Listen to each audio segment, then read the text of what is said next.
So hi, how's it going? So Good. universal dividend, I think it's a brilliant way to create a stable unit of account and reduce inequality at the same time. It's pretty brilliant. I just haven't noticed you guys ever because I think you've been building mostly in French. Is that right? Yeah. It's mostly a French community. The guy that theorized the relative theory of money is a French economist, mathematician. His name is Stéphane Laborde. I mean, it does exist in English, like his theory and the mathematics behind it and everything. But I mean, there's not much of the English-speaking community that really got involved or interested in it. Um, I'm my father's American, but I've lived in Belgium all my life, so I'm kind of like the bridge between the French and the English. I've even published a few videos also like explaining the relative theory of money in English. That's how I found you. Uh, yeah, so there you have it. But I see you Yeah. haven't done anything to get it out there because it has like 100 views. So, but I don't seem like you're the marketing type. You're more of a designer. So I've seen your. Yes, definitely. Yeah. Definitely. I'm more of like the thinker, not necessarily like pushing all that content out and packaging it in a sexy way, I'm more like of the brains basically. Totally. Yeah. um, but it's great that you found me on Medium. I mean, it's nice. When I saw your project, I mean, I can see you're totally heading into that kind of direction with seeds. I downloaded the app and now I'm trying to get a access code. Oh, Like yeah. I'll on the actually on the send you one. Discord. I'll send you one right now. Well, I'll send you one right Yeah, after this because everyone has that's an fine. invite because of our web of trust system is invite based. Yeah. Yeah. Yeah, but that's actually, funnily enough, the current ecosystem for the implementation of the relative theory of money also uses Web of Trust. Well, that's Um, what I thought was so beautiful. And then I reached out to you after that because I went to your forum and I saw you had your automated web of trust updates of people losing their membership and gaining it. And I was just like, okay, they've been doing the exact same thing. We obviously need to just talk, figure out who's doing what best, merge, and just move together. Like we get the same biology theory. So yeah, yeah, let's, yeah, yeah, yeah. you Yeah, know, I mean, I think what's most beautiful, what's funny though, is that sometimes these communities, and especially the relative theory of money community, I mean, I've been involved with them for quite a while. They are more the anarchic type, like anarchy, and like screw capitalism. This system is going to crash to shit, and we have the better way, and we're just going to build this on the side and let the system crumble. Um, I'm not that radical. I'm not that radical, I guess. And they also don't get. I don't think they have that kind of the bigger picture, like the spiritual dimension. They're not into that too much, but they got the equality and equity right in terms of there's no real limit as to how rich you can get, but if you don't produce anything of value and people stop giving you money, then your relative share of the monetary mass diminishes because money is continuously injected into the economy. And it's just such a beautiful parallel with how our body works that they're not into that too much because it's like too much of a sort of a spiritual stretch. But to me, it's just so obvious that we're just trying to replicate the wisdom that our body has in allocating resources across the organs and everything, to humanity and the way we're supposed to function. When you're running, energy concentrates to your legs, and when you stop running and you sit down, it sort of it peaks and then it sort of goes down gradually. And and it goes I don't more know to if your you brain and you're doing more intellectual. exactly, and it's seamless and it's so beautiful, and there's not a dictator that has to make calls and If you have to manipulate things. fast, your body fasts by getting sick.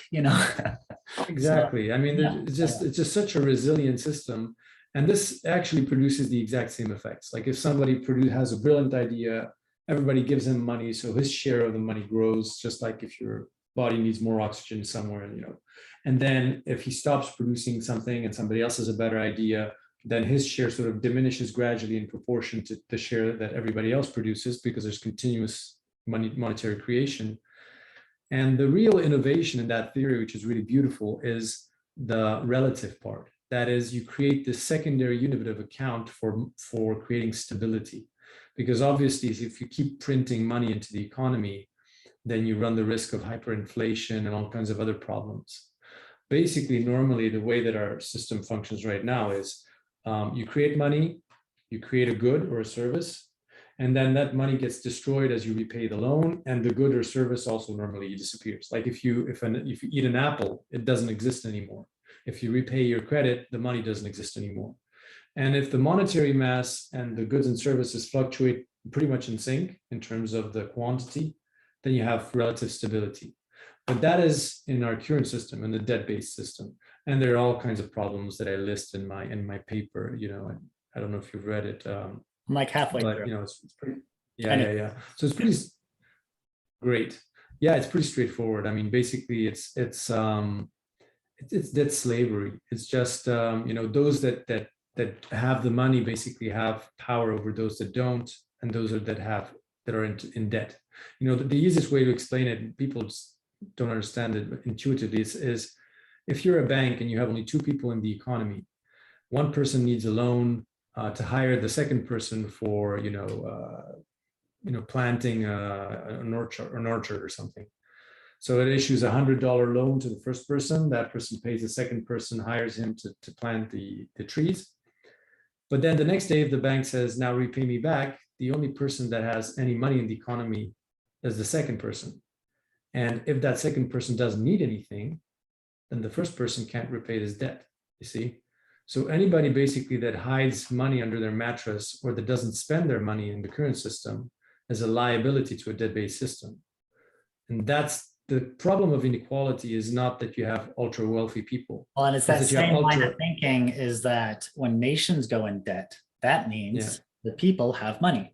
So everyone who's fighting national debt is actually trying to impoverish themselves more, because if the national debt goes down, that's only because the people's savings is going down. Because it's transferred, the wealth is transferred to, but normally money should circulate all the time. Like it should be created, destroyed. And if you have a bunch of wealthy people that have billions, they're sitting on them somewhere in the Cayman Islands, then somebody else has to take on new debt to pay for the old debt, which cannot be paid for because there's money that's being stuck somewhere. If you're trying to fight a usury system. So I see it as like a way of combating a degenerative system, opposed to approaching it from a different lens, I think. Yeah. So the relative theory of money basically is, if you want to put it in simple terms, it's like transforming the entire economy into a permanent giant crowdfunding. See? So every day, everybody has the same share of voting right to decide what is important for them today. Like today, what is important to me is to buy, eco-friendly produced, cosmetics, but tomorrow it may be something else. And that it's just basically a giant financial democracy, where now you have a sort of how do you call that? It's not a democracy. It's where you have a censatory democracy, where it's the rich that have all the votes. See, so in our current system, if the bank says, "I don't like your business, I'm not going to issue a loan," then it doesn't ever, it never picks up off the ground. It's very difficult to find, money, except if you go through banks. And so they have disproportionate power in influencing what the general economy looks like. If you think of the economy as like the surface of the water, and the rocks that you throw into it as money, then the banks hold nearly all the rocks, with states and the ultra rich. They get to throw the rocks first, and that creates the ripples and deforms the surface of the water, and that's what the economy then looks like. And so when you are the one that actually gets money as a second hand after the banks issue the loans, then you can only pay for what the banks decided to create in the first place. So that's the problem. Whereas when you have crowdfunding, had to steer the direction of humanity, which is why the direction of humanity went to go serve the financiers, which is why we're destroying our planet to turn it into money. So really, it's always a coordination question. Like, how are we coordinating? And right now it's, we let the financiers decide what we do. When instead you're saying, let's have it be a direct democracy where we all decide real time, every moment of every day, where we go with, in the direction of humanity. And as we're raising our own level of consciousness, then our decisions on how intelligent we move humanity forward is going to raise with it. So we can have a direct feedback that builds on itself to solve nasty problems that humanity is facing. Right? Yeah, for sure. Definitely. That is exactly the right way of thinking. What's nice also about it is that there's no, what I like about it is there's no attempt at controlling what people ultimately spend it on. And it's just like democracy. It's basically at some point you have to actually trust people.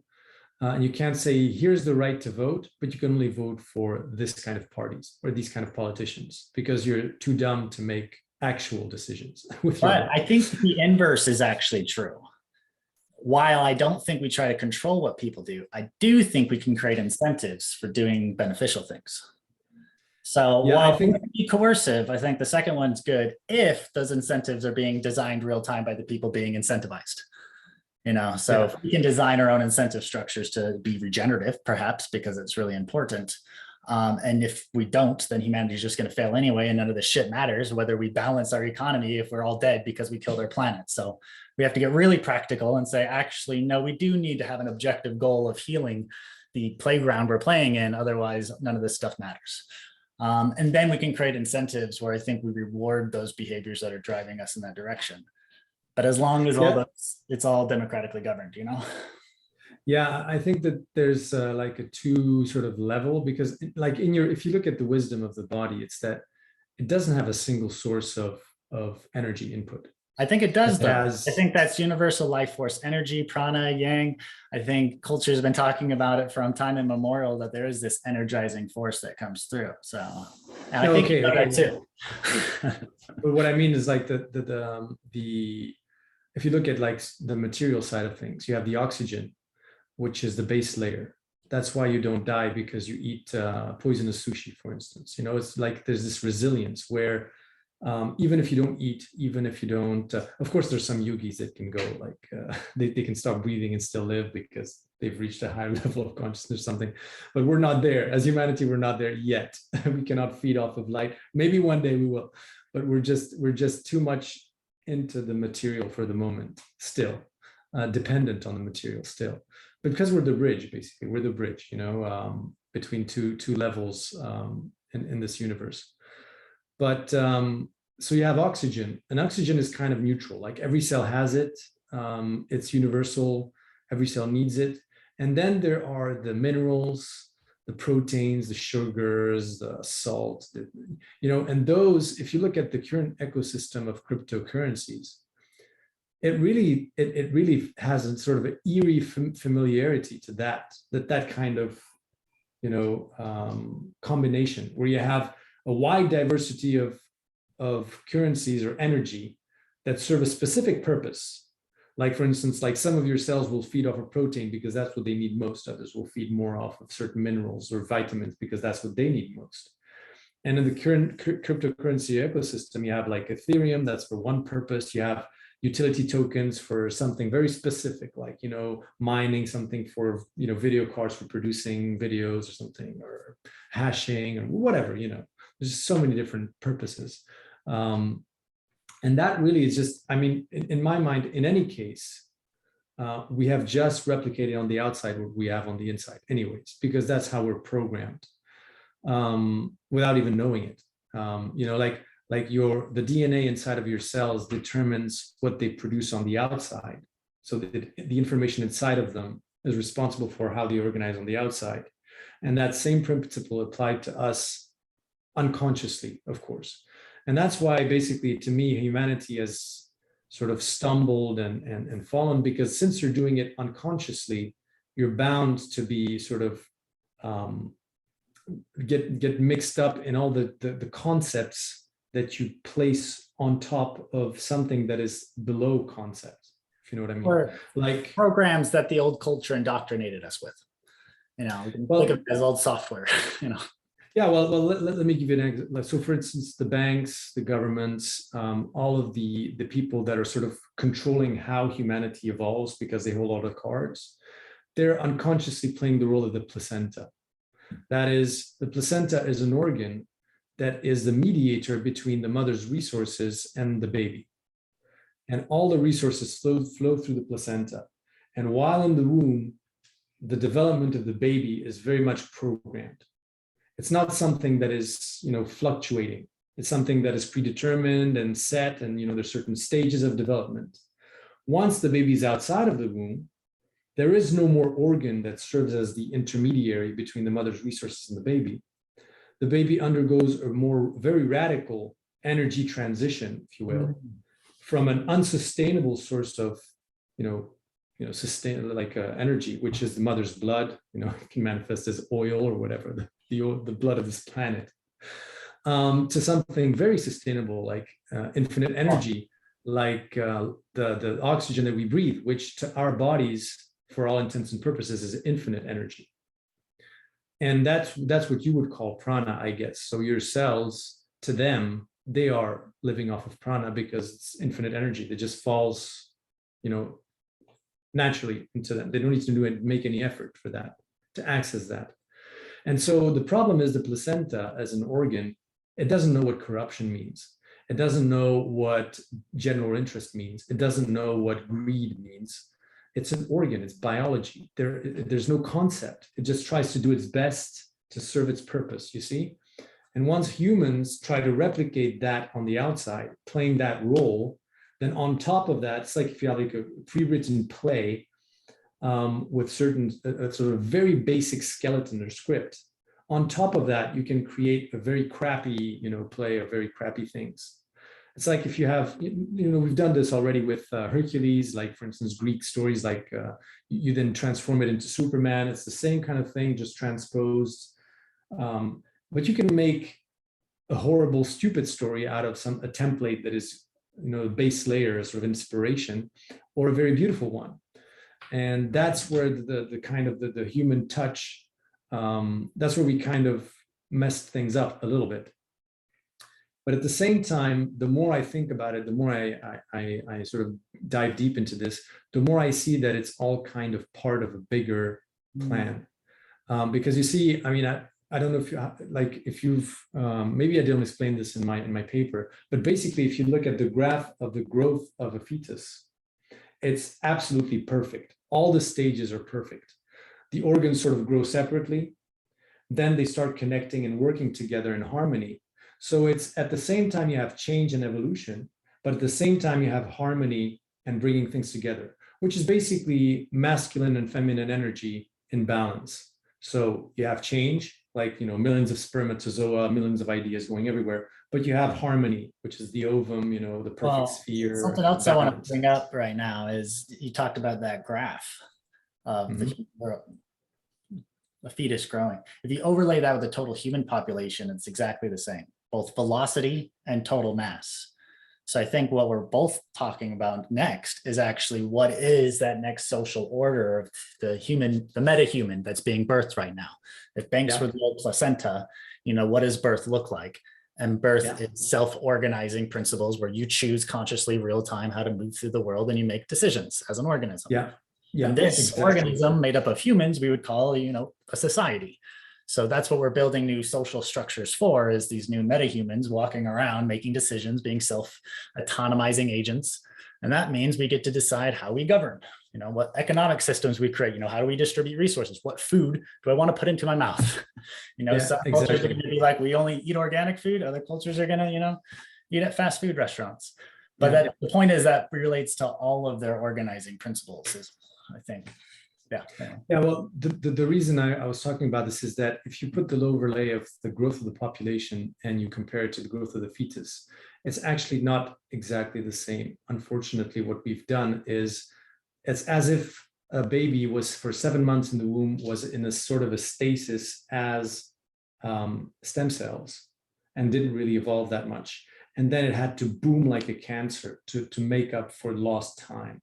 Because until about 2,000 years before, I mean, the growth of the population spiked around the 10th to 15th century, and then went parabolic, like really parabolic, where it was nearly flat for 2 or 3 or 4,000 years, and especially like before 2000 BC, basically, we were only a handful of million on this planet. and then went parabolic. And so it's like, it's almost as if we were in disbalance towards the feminine energy in the first part of our development, where we were in harmony with nature. We were just living off the land, and not really planting anything, not doing agriculture, just hunting, just. I have to challenge that one. Definitely read this; you would love it. The Dawn of Everything: A New History of Humanity. David Graeber and David Wilson. It's a new record of humanity, and they've challenged that theory to the bone. And I think they've kind of completely demolished it. That there wasn't this idea of, fundamental human nature or just living out the land and not planting anything. But they actually go into the past of all sorts of different social structures that existed, complex organizing structures, complex governance systems, complex rituals, all of this that we discount for because we don't understand it. We couldn't understand it, and we have no record of it. But that is until recently, and we have a lot of record of it, and this whole expose goes into that. But anyway, I only mention it because it does give a lot of information on different DNA principles of designing social systems. So they kind of break it down in some of the fundamental building blocks of new civilizations and what we can use to actually redesign new ones, and how we can avoid the pitfalls of all the ones that collapsed, concentrated power too much, and went about we're emphasizing the masculine and domination and warfaring aspects of society versus well, it's never 100% pure. So you never have 100% feminine energy or 100% masculine, and thank God, because if you have only feminine energy, it goes nowhere. If you have only masculine, it's chaos, and it ends very quickly because it's chaos. But what I mean is that you still had an imbalance towards the feminine, because there was not that much innovation. Like if you look at where we've innovated the most, it's in the last few hundred years. I disagree. You think we do innovations we know about, but previous culture innovation, it was on different levels. Social innovation, cultural innovation, connection with different spiritual world innovation, like being able to transform the mind to be able to convert to different. There was so much that was well beyond our comprehension, but we discount it because we have our own bias. We look at what we did and what we can acknowledge. Of course, but other cultures are incredibly innovative, just in a different dimension.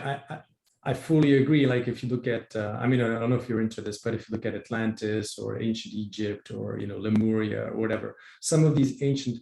But to me, it's almost as if you're comparing the growth and development of a fish with the growth and development of an elephant. You see, they are contained global collective organisms that function as a harmonious unit, and they have their own unique way of interacting with reality.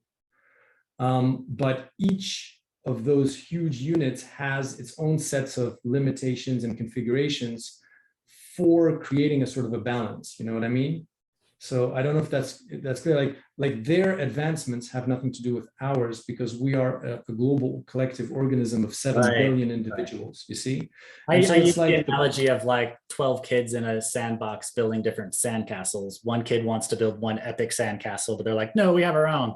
So you had this process of all those social systems just dissolving, and you can't transpose one to the other, because if you took the power of an ant, which can lift about 50 times its weight, to the human, for instance, it would create huge chaos. And so if you have the Atlanteans, which were a culture where you had only a few million individuals and they had the power to levitate rocks or whatever, if you took that kind of power and transposed it to our world, where 7 billion people could do that, it would wreak havoc with our level of consciousness. And so the paradigms we've developed, which is science, monotheism, all of those are tailor-made for us specifically. So we don't wreck this world apart, basically. So like science is the perfect limitation for our creative powers, because 7 billion of us, like if we had the power to just meditate and say, create things with your thoughts or with your mind, how quickly do you think we'd completely make a mess out of this reality? And so you artificially limit our power of creation via that kind of belief and paradigm, because it's perfect. It's perfect for us. And how we communicate. We communicate with words that are so much less complex than pictographs. So when we talk about innovation, you have cultures that were pictographic cultures. They were delivering way more information per minute of reading. So I think and it's the same way with how you think. When we think in images, the level of thought and complexity and depth of thought is profoundly in orders of magnitude different than we think in words and language and, these very isolated units that slow thought down. Like you see me even having a problem communicating this because it's like the thoughts faster than language is allowing, Definitely, we have limitations, but I think that's why we're so cherished as well. I mean, like the whole point of humanoid, well, to me, the whole point of creating a humanoid meta sort of human or a global organism made up of people that are humanoid type is to create a bridge between to create a bridge between the world of ideas, so to speak, which is an abstract world, and the world of the material world. And so we have a certain way of looking at the world, accessing a certain portion of that world of ideas, which is infinite, which is unique to us, just like, an elephant interacts in a unique way with reality compared to a bat or, but what I want to say is basically that if you look at what capitalism has done, it's that the way that the monetary system works is perfect for a sustained exponential growth, which is completely chaotic, of course, but which is at an artificially accelerated pace. And that was necessary to connect the dots of humanity, because until 500 years ago, humanity was not connected. It's like if each continent was a different organ and they were not aware of each other, they were not functioning together, they were not, connected. And of course, we've done it in a very tragic and poor way with colonialism and all that stuff. But this is the overlay. What you're saying is perfect for these graphs, so I just brought them up because it was here. But this is an overlay of the total human population right here, and the velocity you see. It kind of picks up in the 1700s-ish. And then here's, human. So this birth weight. So the total the total size kind of mirrors over the total size. You got this velocity, slow, the quickening. I think what you're talking about is this whole paradigm of capitalism, not just, capitalism we know it today, but what starts that thinking of accumulation and acceleration is the quickening. So we actually kicked off this gestation period to build a new type of social order, which is this metahuman. So instead of isolated units of, millions of people, like there are awesome civilizations that you get into, but you're right, it's millions of people, not billions. So the change was like, nope, we're birthing this billions of people civilization, capping off at around 10 billion, 11 billion. We're already slowing down. We're on trajectory. That means the birth happens somewhere around here, somewhere around 2050, 2060. If we're following the same, timeline, is when the birth actually kicks off, right? So that's it's very fascinating looking at this. And then when I think, all right, well, we're building. And the same thing within a womb, like inside the womb, it doesn't make sense to have lungs and to have legs and to have mouth and teeth. Like all of this is like, what do you mean? I get all my nourishment in here. It's crazy. You're a cancer, you're growing endlessly. Like what's going on? We don't know that there's this birth point. But then after your birth, all of a sudden it makes sense. It's like, oh, this coordination technology was designed for us to move as an 8 billion person metahuman. Fascinating, Exactly. And if you look at how a baby grows and evolves once he's outside the womb, then it very much depends on what he's doing. If you wrap a baby in a sort of a blanket and you just wear him, and everywhere, carry him everywhere, he's going to grow totally differently than a baby that's, moving around and is more free of his movements. And so that's why you need systems, new systems, which is your system with seeds or the relative theory of money. Not my system. Which can... Don't do that to me. It's not my system. Well, you know what I mean. I don't know whose system it is, but seeds anyways. And then cryptocurrencies and all that stuff, because the current system, the current banking system cannot handle fluctuations where, for instance, for 10 years, there's a drop in demand, nothing happens. And then for 50 years, there's a big sustained peak. And then again, it has to have this kind of stable, nice, progressive growth, which is what happens in the womb. But then afterwards, it really fluctuates widely.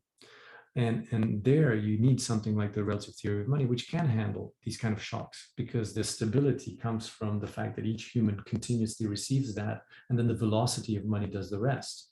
it's the speed at which the money circulates in the economy that determines, whatever gets produced. But it doesn't harm the people because they always get their universal dividend, just like all of your cells always get the amount of oxygen they need, even if you're resting.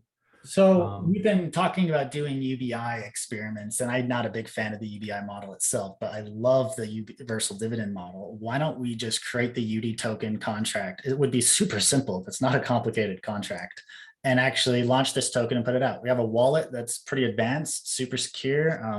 I think I'll invite you to it after this, and we can launch the token in and get it started by now. And let's start putting it out there, because that's what Seeds really is about. It's this open sandbox of experimentation, because we don't know the best way. We have a lot of theories, but let's play these theories out. Let's test them out. And let's see which ones gain the most traction. And most importantly, it's the free movement. All of these tools, I need to appeal to a wide diversity of free agents and attract them. So that's what we're doing. We're building lots of tools, and it's got to just attract people to it.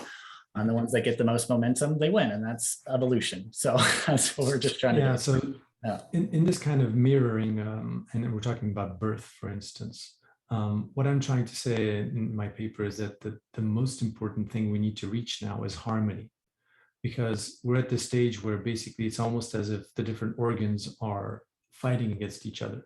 Like the stomach wants to digest the intestine. Well, that's because the placenta got retarded, and the placenta said, hey, we're actually going to have you compete over blood. And all of a sudden, it's like, oh, lungs and heart are wrestling over who can get more blood. It's like, we created this weird game, and that's why we need to have this renaissance, is we got to say, okay, you get it. Yeah. I totally love that analogy, the it's placenta as mafia, Yeah, it's like a cartoon, the placenta taking it down, being like, hey, heart, where's my payment? No blood for you today. But really, the thing is, if you put yourself in the shoes of the placenta as an organ, you can really feel like, from a human perspective, as if you had life and death power over the baby, and you could say, haha, if I wanted to, I can cut all supplies and I have full control. Of course, the placenta Rothschilds do that. They said that. They said that we don't care who the rulers of nations are. None of that. I am placenta. I am God. I am the creator of the universe. That's what happens when you're a human and you put concepts over something that is conceptless. But the thing is, what's nice about this is that you could see that despite all the problems and everything, we're still here, because DNA, this information of us developing in the womb is contained in every human. And until you consciously reach the awareness that that's what you're doing on the outside, then you're part of the plan, whether you want it or not, whether you're a Rothschild or a government. You're going to do it no matter what. You're going to do it because you're doing it unconsciously, basically. And now the choice that we have, in my mind, is how do we want to be born? And there are many ways. For instance, if we apply the Western method of cutting the umbilical cord, you know what happens after that, probably. The baby loses about 10% of its weight in the first few days in order to accommodate for. And we have gone to the depths of birth, what is wrong with our current culture, how we induce stress, which is the one thing you want to avoid during birth. We create it. Oh, water bar, I have to rush to the hospital, stress this doctor, this sanitized area. Like, it's freaking awful. No wonder we're having problems. But yeah, even cutting the placenta, like, we're going to leave it on so it dries out, so all the blood and energy, and it helps birth the transition. Yeah, so we're going to do Lotus birth, perfect. Lotus birth. But that's the thing. That's what we're wanting to do. We're wanting to Lotus birth civilization right now. Yes, because 10% of humanity is 700 million people. Just let's think about that. Because that's what happens when you have to abruptly switch from one source of energy to the other. Sure, that's if it goes well. There's a group of people who think right now that they see a baby growing in a womb, like, oh, well, we got to cauterize that. We got to just chop it right off. We got to go back down to 1 billion people at most. Like, if we're going to be hunter-gatherers off the land and killing deer again, like, we only can have 1 billion people having the freedom to do that. We just got to get rid of 7 billion of you. It's like, no, that's like the placenta being like, check it out, guys, I'm getting tired. Lungs, heart, liver, we're checking you out. We just need the brain. That is basically being aborted. That's what it means. That's literally what it is. It's saying, let's abort the project of Metahuman. Yeah, exactly. We failed. And the thing is, many people, unfortunately, because they're still in this unconscious, they're not conscious of what's happening. What they want to do is, for instance, cut the umbilical cord while they're still in the womb, and then just eat as much amniotic fluid as the mother can produce. Oh, And that's basically your sustainable development. You know what I mean? Like, you're right. you put the baby in a stasis, basically in a stasis where it doesn't evolve anymore, it just stays there. But that's not viable, you know. Nobody, I mean, it's That's just not exactly what viable. It's not, sustainability is. It's saying, let's keep the baby in the womb. If the baby grows anymore, exactly, the mom's going to die, but we need to exactly, sustain itself. exactly. No one wants to be Yeah, pregnant at 9 months yeah, for indefinite. That's terrible. Earth doesn't want that either. Earth needs us to transition and fast. yes, Births happen yes, in yes, yes. hours, way shorter if you're not stressed out. Unfortunately, Western culture drags it out way too freaking long. For sure. But that's what our other side is to ease that birth process. And that's why I think really in tune people, they've been talking about, midwifing this new civilization, how to gently do that.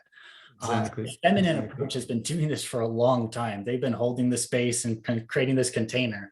What's interesting about Web3 is it's super masculine, and it's the masculine kind of component to this feminine space that's being held. Is we can bring some of these tools, some of the energy of the old system, because everyone's still kind of dependent on money to pay rent and buy food. So if we can merge those two systems and kind of ease that transition with creating a new monetary base, like I think this is how we're easing it. You know what I was thinking is to try to replicate Lotus Birth, because it's a very gradual and smooth process. In my mind, it would mean to convert the existing dollars, euros, yen, whatever, into a relative theory of money, because it's not very difficult. Basically, you have all the existing accounts of the people, and you just send them $10 a day or 10 euros a day, and that's it. They just select one account where they receive their universal dividend, and it's paid out. From that moment on, banks cannot create money anymore. All money has to be created, via the people. The people are the ones that create the monetary mass. All the loans are basically gradually, they're translated into bonds that only the people can issue. You know what I mean? In the paper, I talk about the Danish mortgage system, where the mortgages are not created by debt, but basically they're bonds of people that decide to invest in it. So it's just people owning the debt of the people.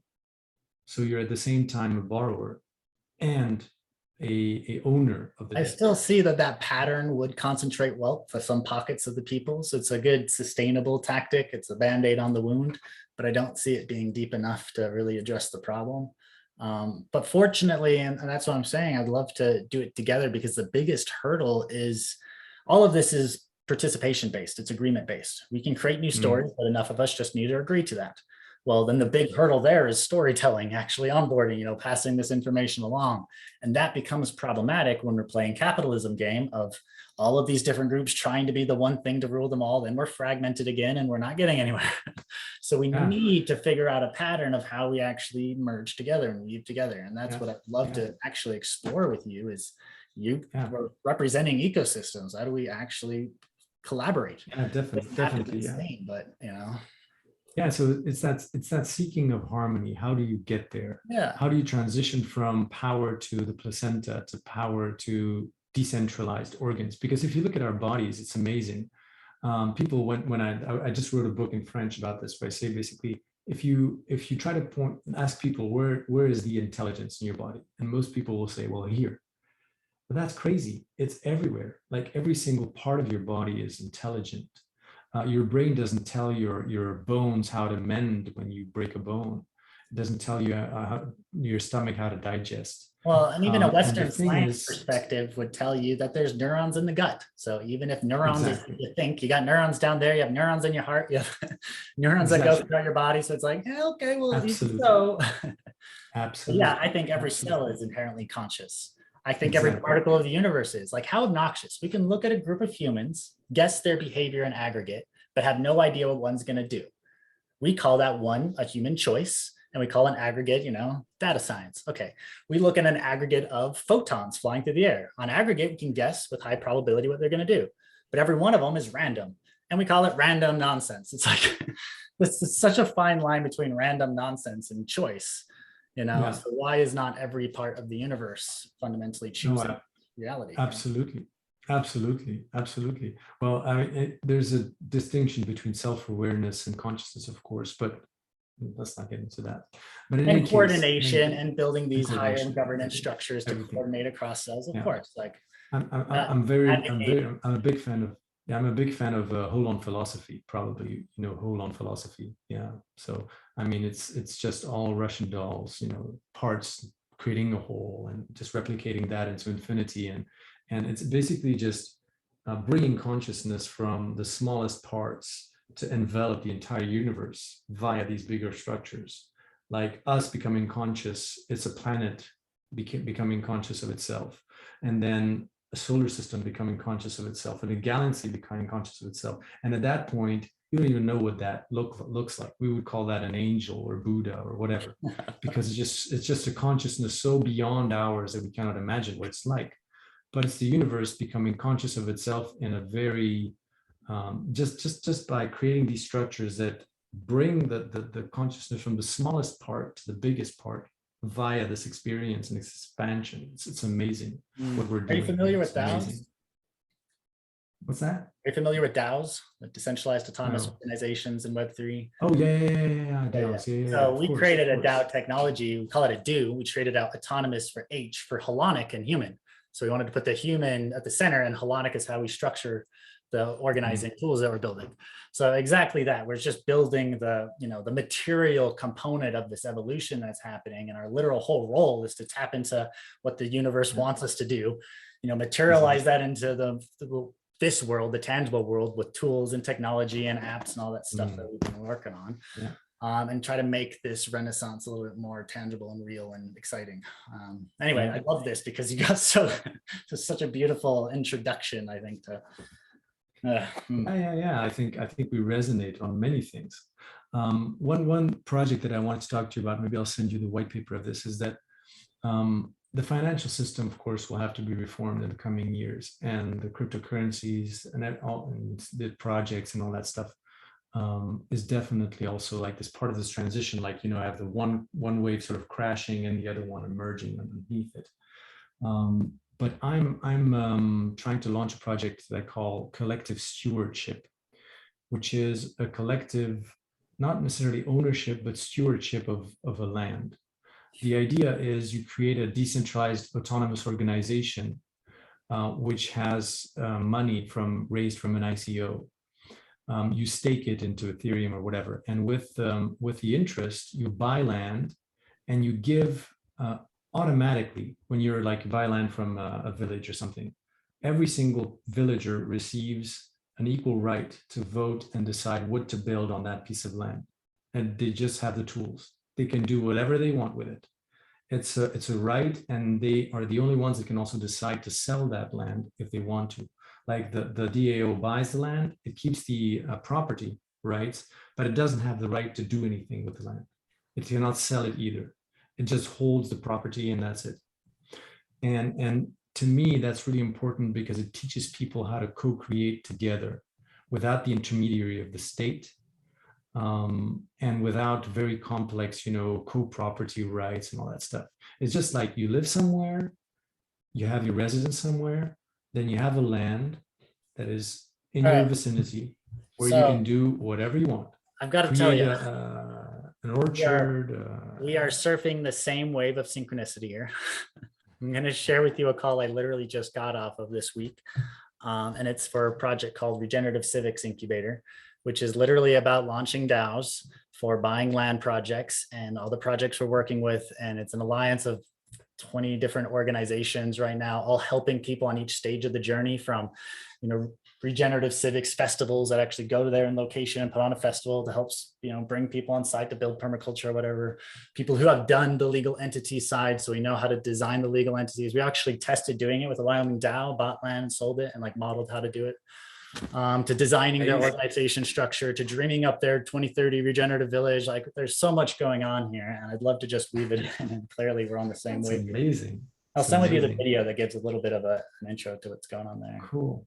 Well, I'll send you the white paper, and you can see if it sort of resonates with your ideas. And because definitely if we can launch it simultaneously, I mean, what I'm sort of running up against is development of the technical tools, because I don't have that much access to. I mean, I have a few people in France that I'm trying to work with that are also aligned in that kind of way, but I don't have access to like developers and stuff, the people that can actually code the open source tools to launch the solutions.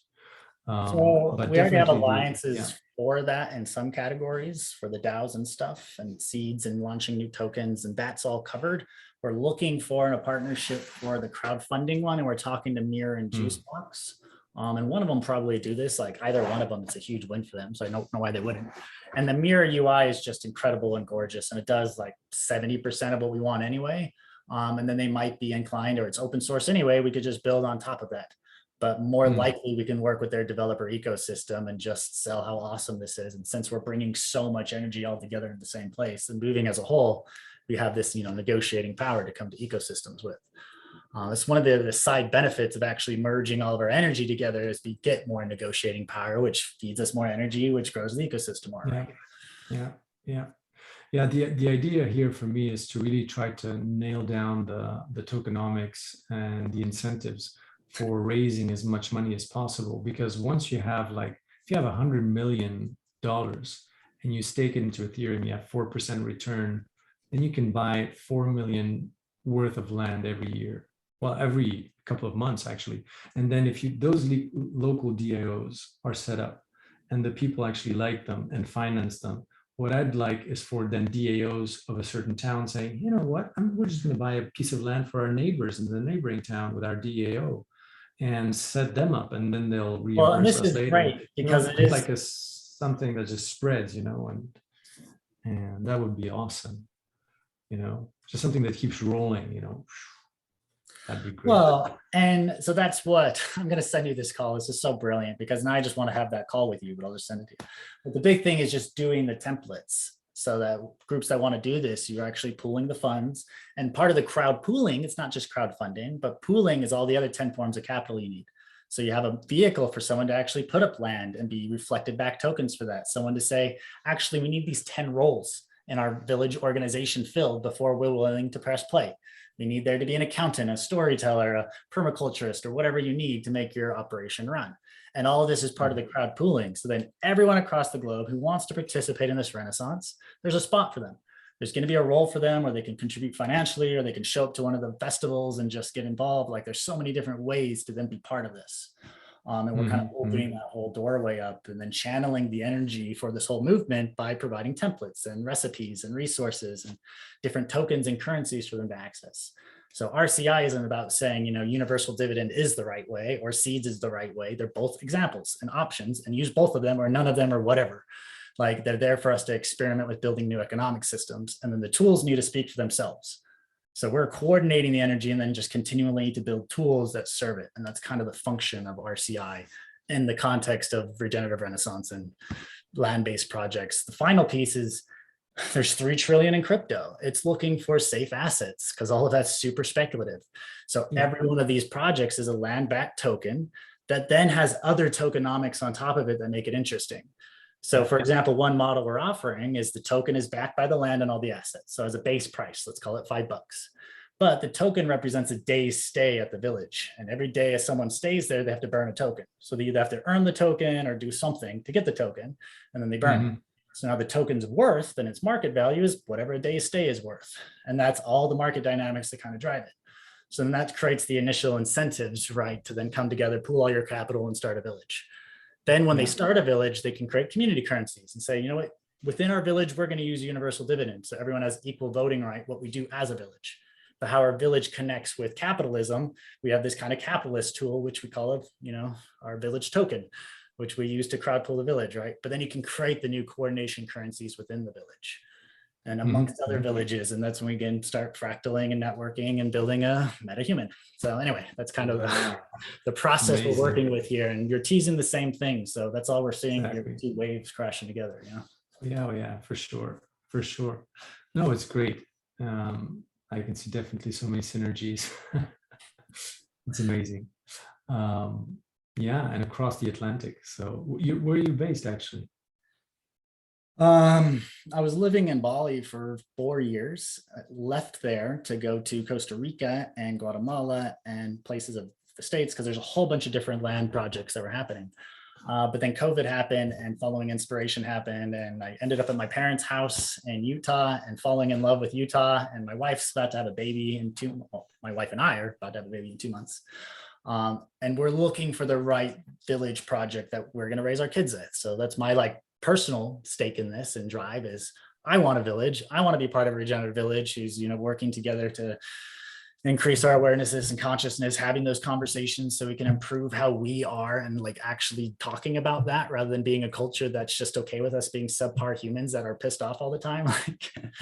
So I don't want to raise kids in that context. I don't want them like being indoctrinated in that context. And I can't isolate them and do what, everyone else who feels like this way. So we need to build villages and come together so we can raise new cultures because my son's come to me in dreams. Like he is here to be part of a new civilization. Like my job is to, be his secretary. Like I'm here to help him, as he becomes a designer of the new world, because he won't be stuck with all the BS programming that I'm still stuck with because it's the thing I grew up in. He's going to have his own, of course, but that's kind of how I'm looking at this progress and what motivates me is I would like to be part of a village ASAP. So that's why we're starting this crowd pooling thing right away to start pooling resources. And there's so many villages and projects we're working with right now. We're having a hard time narrowing it down to 12. So that's our next step right now is we're picking 12 key projects to focus on. So when we do the crowd pooling, we're doing it as a group of 12. So we're coming together and saying these are 12 different projects across the globe, a diversity of projects, and they reach all these criteria, et cetera. And then people can come there and invest into any one of them or all of them or participate in them in different ways and show up to their crowd, their building festivals and all this different things that are going on. But anyway, I'm not going to tell you the whole because I feel like I'm just repeating a conversation I want to share with you. So I'll send you those videos and then I'll also share with them this video. And yeah, anyway, I want your last thoughts on the idea of, how we might be able to bring energy together. So I've kind of shared a lot with what Seeds is up to and what we're doing and kind of spoken to how we might bring together our energy. So I'd like to, reflect that back. Yeah. So I think like the relative theory of money to me is part of the future, because to me it's really one of the ways to sort of transition out of capitalism and into something new and else that doesn't rely on debt money, that has this property of emulating how our bodies work, because that's just ultimately what we're doing anyways. But it's just that I don't like necessarily the vision of the community, which is very much cutting the umbilical cord, exactly like, like to hell with the banks and stuff. I actually see it can be a very smooth Lotus Birthing, but it just means that it would have to convince a lot of people in high power so that they sort of open up their awareness to realize what is actually happening. And to sort of switch from a debt-based system into another system, and that's possible. And over a period of 40 or 50 years, everything sort of smooths out, and the transition is done. And you can see that in the graphs of how the relative theory of money, what it produces on wealth. Like if you accumulate too much wealth, after 50 years, it has melted into the mean, basically, which is I thought that was exactly what happens when you stop running. Yeah. That's really so that's one of the things that I want to work on is try to make people understand why this theory is important, and not for necessarily the equality and the left-wing kind of ideals, because ultimately the way our bodies work is apolitical, it is amoral, it is just harmony, and it is just because if it were any other way, you'd be dead. And so that's exactly how society is. Every time we get unharmony, we have civilization collapse. But this time around, it's at a global scale, and we can't just collapse, Central and Mesoamerica. Like it's a whole global scale. So we kind of need a Lotus birth instead, Yes, absolutely. And so, like, just to make them realize, this is not about right wing, left wing, whatever. It is really just, and even for the right wing people, to make them realize that with this system, you can get rid of taxes, you can really get rid of so many inefficient, bureaucratic, terrible things that are a leech on society.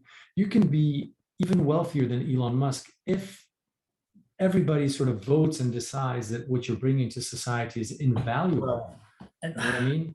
that's Like, what I think and then Web3 is so important, is because it is the yin and the yang balancing, the left and the right wing, if you want to call it whatever, but it was the polar opposites that are coming together, because it appeals to all of the left and right ideals together, because it says exactly. it's us coming together to coordinate building a healthier civilization. Like, that's something everyone can get behind. Cool. This is us realizing that we're operating on software built centuries ago, and that we just need a software update. Everyone updates their freaking phone every day, so we understand that. Cool. So let's get a software update onto a platform that allows us to continually have new software updates.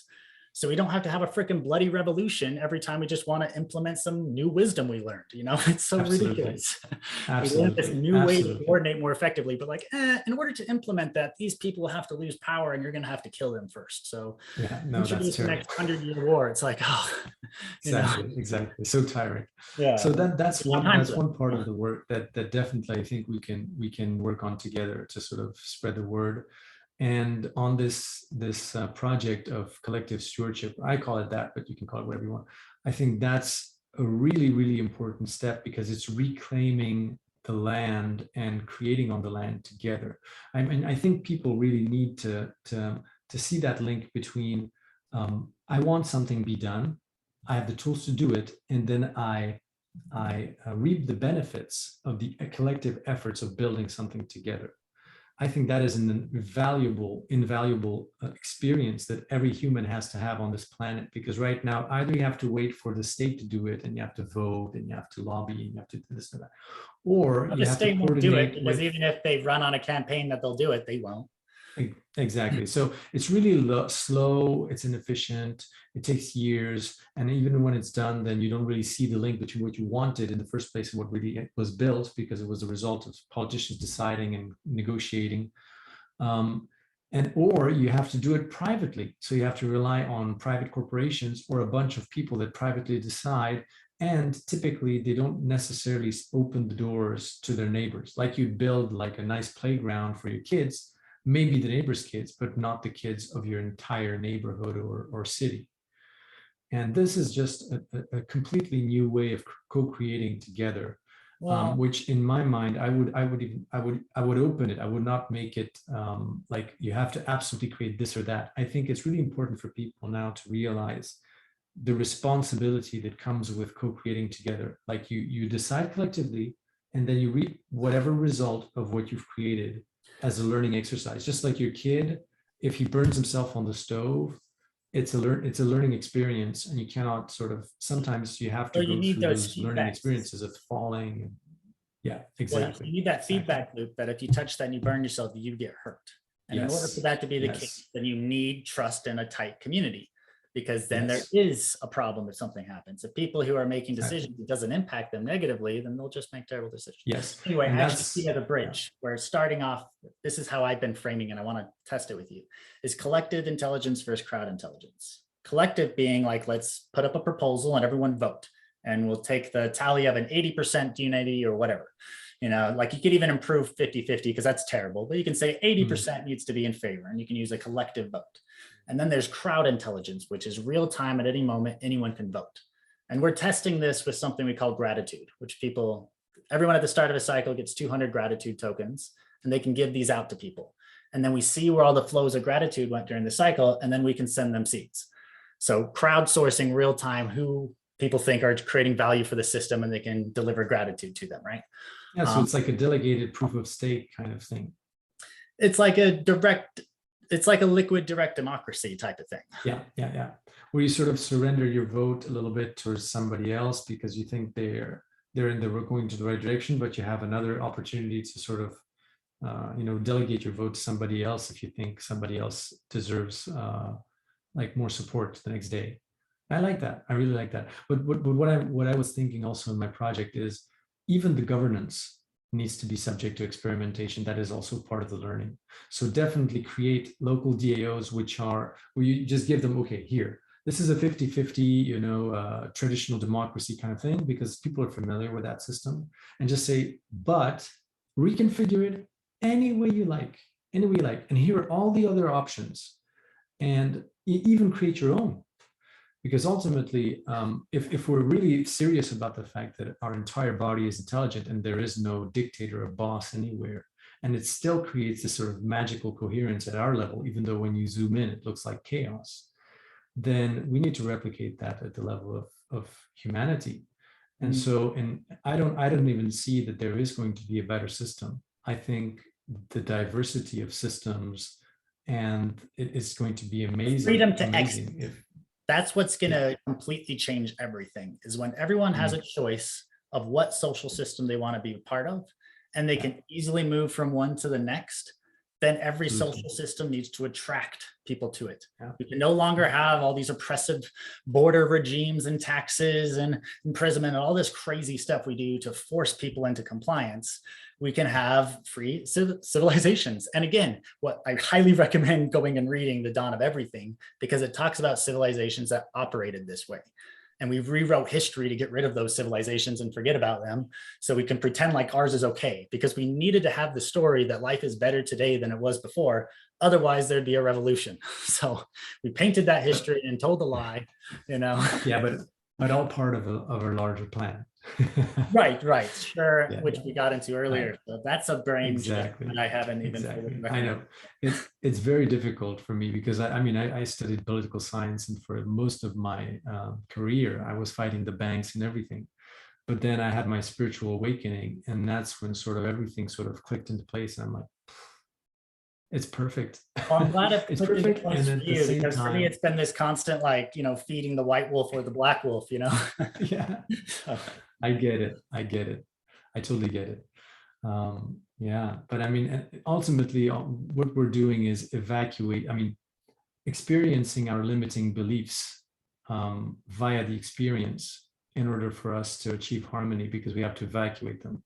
Like I was saying, if most people believe that the intelligence is in the brain and that their cells are dumb, and that your brain is kind of like the dictator, are we not surprised that we created an elite, which is about 1% of the population, which is about the same weight as your brain compared to your body weight, that suck in all the energy? And we're creating this, now we're going into artificial intelligence that is going, the singularity that's going to enslave humanity through Neuralink or something. It's just an outward projection of the limiting and bad belief that we have about our own bodies on the aggregate, that we think that our brain basically sends, you know, electric discharges to each of our cells to command them into doing things like a robot. You know what I mean? Like if you would receive like a sort of an electrical impulse via Neuralink to be commanded by a singularity to do this or that like a robot, because that's how we think of our bodies and the cells. And so the universe is just like, oh, now we have a concept that we could take our brain and put it into another body, and it would somehow be the same and have the same memories. But we're literally proving today how memories can be stored in your leg, and that you can release them by like massaging that area. But we just don't have any concept of how life actually works. But that's the thing. So you have humans that have that kind of belief on the aggregate, because that's where kind of materialist science is stuck. And so you create experiences on the outside to say, are you sure about those beliefs? Do you actually believe that? Do you want to validate those? And if you look at COVID and the vaccines and all that stuff, we are being treated like cars. Every 6 months, you have to go for changing your oil and doing your controls and whatever. And it's just the universe's way of saying, you believe you are a robot or a machine. Here, I'll create an experience which is tailor-made for you to experience that and see, are you okay with that? So now I'm going to get deeper and political on you. I also think it's a reflection of how we treated the natural world. We treat our forests that way. We treat other living beings that way. This is how we treat all the livestock and cattle and animals. We treated the world like a machine. So in response, it's created us into a machine, and we've created our own prison cell. You know, and we justify our world because we're in prison and we're the ones that created it, and we're still we create this like circular loop that keeps us trapped. Yeah. No, but that's but it's all part of a bigger thing that helped us grow. So.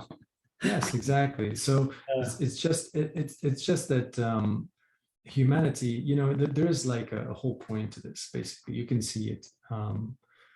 You know, each paradigm that we've been through, but whether it's monotheism or science or whatever, it's just like different parts of your brain developing. You know, Because once you're in the world of ideas, if you think of the universe as just a play of light, anything is possible. It's like your screen, computer screen, it could create any image that you want. But can you build an actual story and experience that makes sense out of that? And you see every single civilization that has grown on this planet had its own way of navigating into a world that has no limits. And you create the limits for the experience. And if you want to go full meta, I mean, this is all part of, well, how should I say, like a universal consciousness asking itself the question, what would I be if I wasn't what I am? If you're not infinite, if you're infinite and you're everything, and you're asking yourself the question of what would you be if you weren't infinite, then that is the energy that is pushing the entire universe, and in every single human and every single cell, everything. Because every single second you're experiencing the effect of that single question. Every single second you are not what you just were just a second ago. You're something different. But in order to do that into infinity, you have to create a strategy to be able to change continuously and yet not get lost in the experience and reach a dead end, just like in your dreams, when your dream just sort of fizzles out and dissipates. And that's what we're trying to build collectively as humanity, is a dream that is viable, that you're not going to wake up from, because it has logic, continuity, sort of a, and we've created monotheism, science, all of these, and spirituality, all of these are just modules, like different parts of your brain to navigate infinity at the level of the human, the meta-human, that we are the part of itself, if you will. So then launching DAOs, which by the way, I'm going to send you the second video of what we're doing, which is Hypha itself is a DAO builder organization. So 4 years ago, we were a group of people building tools, and we said, how do we organize ourselves? And we started on a long process of building DAOs and setting up decentralized governance and organization systems. And I'll share with you where we're at with that. So I have 2 videos. That's it. That's my homework for you. But that's the tool that we can give new villages and social systems to be able to build their own realities. So to be able to be the creators of our social systems, have real-time feedback where we're designing a new economic system, it tweaks, and we're the ones we're experimenting on ourselves. So we need to close that ethical loop. We can't be designers building an economic system for the others, which is what bankers do and which is what our current system's about. People sit in the cabinet room and they make decisions that affect billions of people. That's ludicrous. If we are having any form of deliberative democracy like that, it needs to be people coming together to make their own decisions that impact their own lives, where the feedback loop is circular and local. Yeah, absolutely. Absolutely. Yeah. And if you look at the magic of your circulatory system and your respiratory system, it's only in charge of the global energy. Like every cell then sort of knows, like it has an internal wisdom of how much oxygen it has to like pull down from that system. Well, and intuitively it knows where it fits into the whole. Sorry, there's a lag. Exactly. No, exactly. And then that's what's beautiful.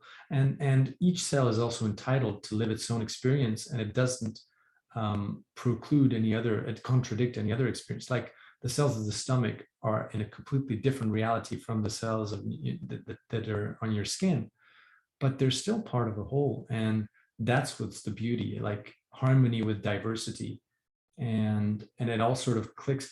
And the thing is, I think like there is a higher kind of intelligence that can actually emerge once you sort of let go and you realize what you do have control over and what you don't. Because I don't think it would be any single human's role to understand how those different local DAOs are going to fit together and match or interlink or whatever, what's going to be created at the meta level. All you can do is to try to create harmony on your own individual level, wherever you can reach, and then it's up to something else. It's I think what we can do is we can create DNA and we can create successful patterns of merging.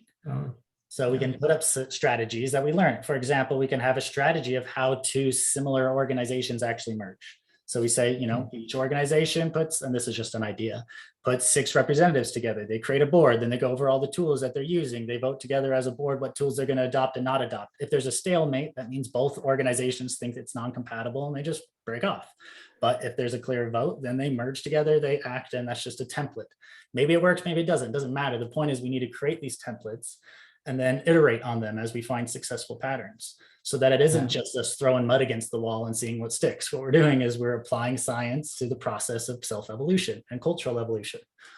It's just very practical in that sense, Yeah, I totally agree. But at the same time, I'm trying to find the limit between not trying to be like a human that is in control too much. I'm trying to find that limit between what is your role as an individual in transforming the collective, and where you have to sort of surrender to a higher sort of intelligence that emerges spontaneously, and that you shouldn't, like meddle with, because it's smarter than you. I disagree, because that's the invisible hand of the market. We say, let's surrender to the invisible hand of the market. I know. We'll let it direct us because it's God, and it'll do no. And what it did was it drove us off a cliff. So we can't do that. We have to meddle in the social structures that are giving the emergent rise of the patterns, because they're not apolitical, as you said. So we still need. I agree. Yes, but I agree with you. We need more autonomy and less, trying to make centralized decisions and all that. Exactly. I mean, at some point, basically, and that's basically, I think, the learning process of a baby is that its entire body learns to trust the decisions coming from the collective consciousness of the baby, like its consciousness, that single consciousness. That is, the leg doesn't decide to sort of go in a certain direction and then the hand in another direction. But that process is a learning process that happens jointly. That is, if you look at a baby at birth, it just goes, it's chaotic. It doesn't control its limbs. Sometimes it scratches itself involuntarily. And so that's basically what humanity is doing, is we're hurting. It's like the left hand scratching the right hand, battling, and then the collective consciousness is just sad because it doesn't understand what's happening. Why am I suffering? Why am I hurting myself? What the hell is going on? And then there's this interaction where the information that you feed as an individual cell to the collective, saying this hurts, this provides pleasure, do this again, that trains the collective consciousness to take better care of the body. So when the baby hurts itself while falling, the next time it'll be more cautious, and it'll sort of command the whole cells, the whole body, say stop. But at that point, your body does respond. And now, whether we manifest that as an artificial intelligence that feeds us information via a Neuralink, or connecting to your guides via a spiritual way, is just two different ways of doing the same thing. Ultimately, it's just like an operating system, like you choose Linux or Windows to experience the same thing, you see? But it is tuning to that higher wisdom that knows things from its perspective that you could never imagine. Like, for instance, when you see a lion 100 meters from here, that you can feed that to your cells via biochemical signals that they would never be able to translate into what's actually happening. And you're saying, okay, we need to quickly run and jump on that tree or whatever to take shelter. But the lion doesn't exist for your cells. The savannah doesn't exist. None of that exists, you see? And so from the perspective of a meta-human that is made up of us as its cells, it can maybe see into the future things that we would never be able to foresee. And that's how you can explain that you can be protected or guided, or you were set on this path, and 5 years from now, suddenly something magical happens. You're like, how did my higher self know? Well, in the same way that you know that you have to go climb on a tree and to avoid the lion, when your cells are completely clueless about that, you see? So now I think you're talking about, the second step. The first step, because I'm going to make an assumption that your life has been thriving for the last couple of years, that you've been living in relative, meeting all of your needs in abundance, and life's been pretty beautiful. Oh, yeah. So I can tell that. So then you've moved on to the next step, which is this awareness raising process. What I think we still really need to do across the board is that first step. Let's create very practical regenerative villages on the ground where we're still using a lot of the old logic and understanding, so people can come together, coordinate, meeting their basic needs, and start thriving, eating healthier food, unlocking more potential. And that's going to start the flywheel, where then we're going to have the conversation as a collective all right, how do we organize collectively? And the dialogue and the understanding that will come from that, that'll guide us. So I Oh think yeah, it's interesting to talk about the organizing principles and the DNA of that future system. Like that's fine. But ultimately, what it's going to be is well beyond my comprehension, and it's going to come out of an emergent process that we've already set ourselves on. So, oh so yeah, what I like us to definitely, do always is definitely. focus on that next step, organize our energy, and just follow along the process, so we don't get stuck in this, yogic, sit Definitely. in a cave and meditate to reach enlightenment and disconnect from humanity Yeah. type of, keeping the conversation localized, because then we don't reach that stage. So we kind Oh, of you're totally on spot. I mean, this is, 400 or 500 years in the future, maybe more. So, I mean, I'm not that pessimistic. If there's a birth happening in 2050, that's when I've planned it. I feel like the connection's going to happen 2050 uh, on that time scale. So, yeah, and the definitely. But fastest things are moving, 30 years is basically 400. So, yeah, for sure, for sure. No, but I mean, then you're totally right. I mean, we have to focus on what's right in front of us, not fantasize too much into the future. But sometimes it's good to be reassured with the bigger picture. So you kind of feel like we're not heading into doom, and you see where we're heading, and you know what the goal is.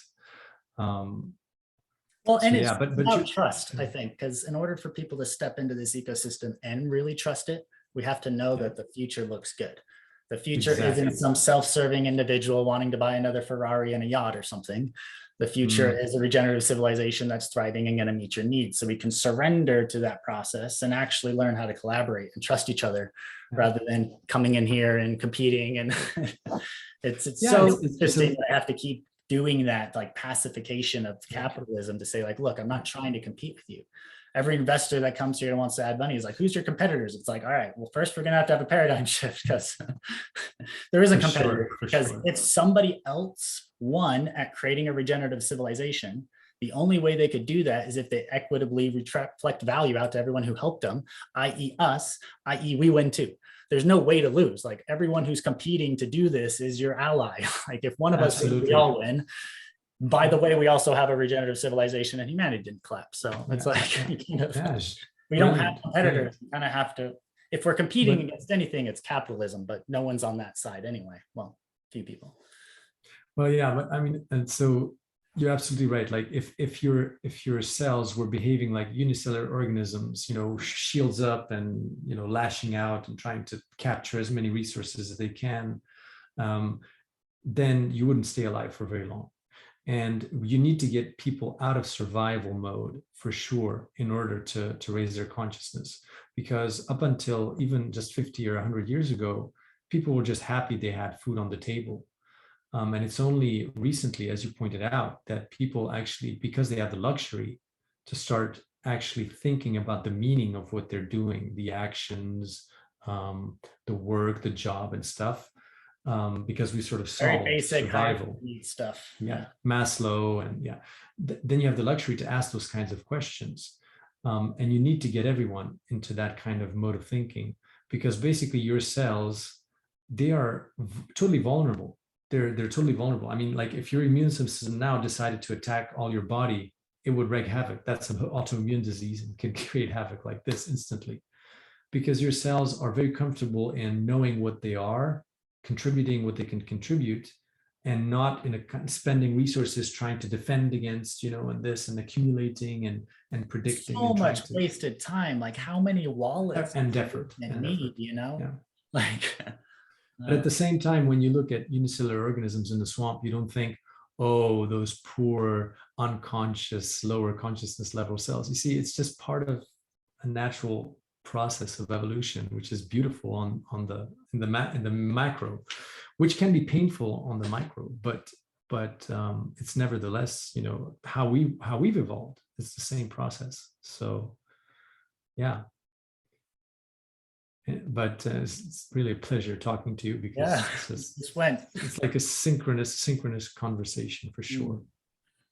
I'm cutting Yeah. into a little bit of my hiking time with my wife. We always go out every day and get some sun and fresh air and Oh, spring hey, water. feel free to Well, I end mean, this this whenever was you. incredible. So thank you.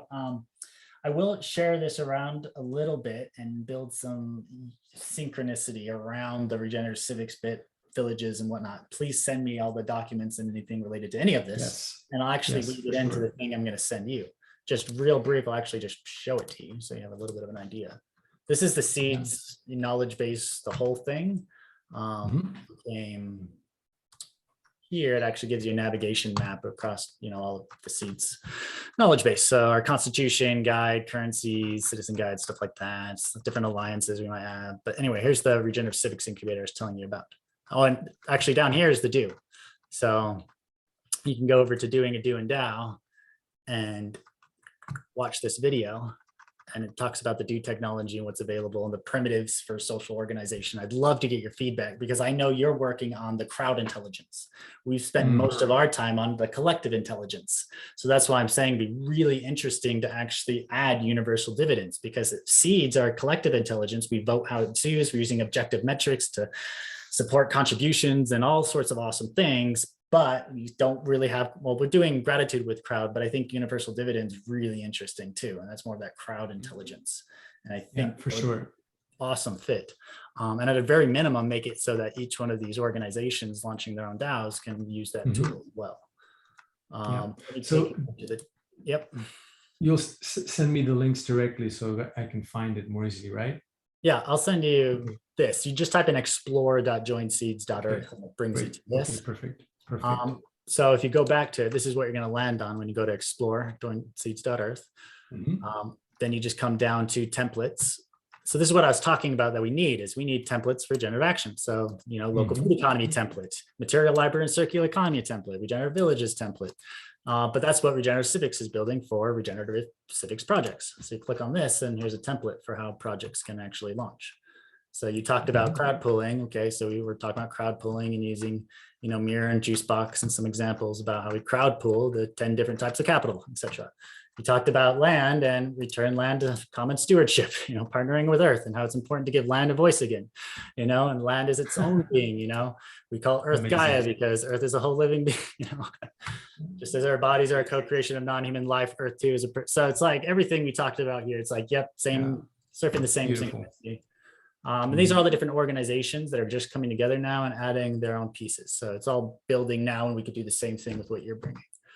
So anyway, great. Quick overview. Yeah. So, I'll send you the white paper that I've done. Maybe it'll inspire you in some way, like see what's the similar. And then, mirroring biology, once you're done, maybe if you have any questions or whatever. Which is just brilliant. I actually added your talk to the getting started stuff of the seeds knowledge base. There's like helping understand the Renaissance and yours as part of those videos. So I'll also share with you my YouTube channel where I go into more metaphysical thing. Maybe you'll be interested in my vision of all this thing, because that's where I had my spiritual awakening, and I sort of created a channel for just talking about all the stuff that I've, the higher, the more meta truths, let's put it that way. Well, and what I'd love to do with you, because I'm just planting a seed of an idea out here, is be very practical about taking that wisdom and templatizing it so that groups could practically apply that and how they're coordinating and organizing and building new civilization tools. So I'd love to actually articulate that into the tools that we're using so that people can start using them at scale. And make them like apps. Like that's how we're really kind of saying is each one of these is just an app that your social system can add all the different apps it wants, remove the ones it doesn't want. Amazing. A new one. That's perfect. Every new combination creates a new organism, but we're all unified because if you learn something and create a new app, anyone can update it. And this is literally what viruses are. Viruses are information packets that travel around sending information around. So biology again acts like this. So we could call our apps viruses, and you want your app to go viral anyway. So we all get it. Absolutely. Yeah. Oh, it was a real pleasure. So, likewise. So I won't keep you off your hike, but I'll definitely copy this link. And, that's the unfortunate bit. If it was a hard deadline, I would have stopped. And now I feel like I'm just, this was too good. But anyway. No, but we can call each other we'll pick some up. other time. So yeah, definitely. So it was a real pleasure talking to you, and enjoy your hike then. All right. Cheers, brother. We'll talk soon. Talk to you soon. Yeah. Bye-bye.